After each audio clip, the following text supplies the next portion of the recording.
this is very important in the fact that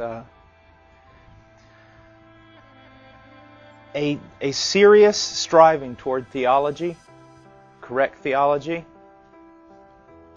can lead to pride, and it can lead to a kind of a separatist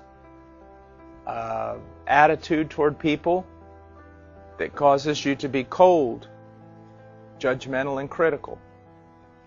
To the same degree, a passion for devotion and a recognition of devotion can make you think, I'm devotional, and make you critical and cold towards those who are not.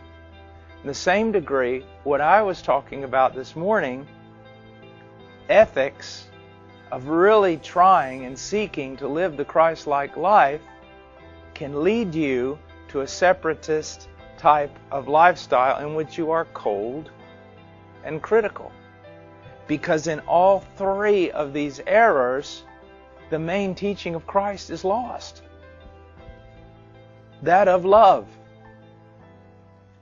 that binds everything together. If I can put it this way, if your sovereign grace views or high reform views do not lead you to passionately love those who disagree with you and your views, you're a walking contradiction. If your devotional life doesn't lead you to love and serve those who are superficial, you're a walking contradiction.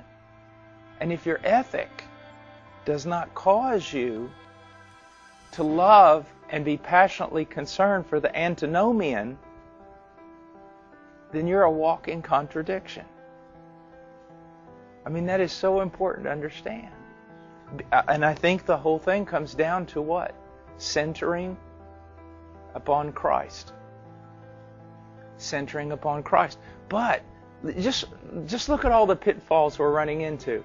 Then there are those who say, well, we're just going to center upon Christ, and they use centering upon Christ to say that nothing's been taught in Scripture except something about the person of Christ and the saving work of Christ, and so they center on Christ and live for the glory of God, yet they live their life totally outside the sphere of all the dictates of Scripture.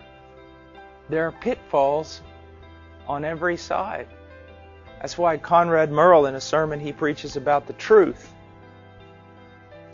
he says, it's like walking on the edge of a razor blade to walk in the truth, because you can fall off on this side and you can fall off on the other side. Extremely important. Extremely important. We've seen three things, haven't we?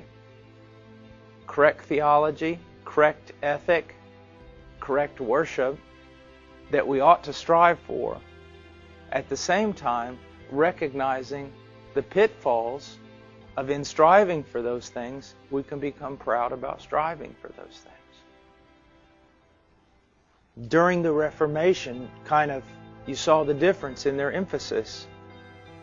One group emphasized, their whole emphasis was theology, what they believed, their creeds, their confessions, many of them very, very good, and yet everything came to be just their theology. Another group reacting against that, their emphasis was not so much theology as it was Christ-likeness, which eventually turned into legalism. And so what we have to have are both things. Both things. Also, we ought to be convinced in certain things by our conscience and know that we are going to differ with other believers. Paul speaks about this in Romans 14. He speaks about it quite clearly.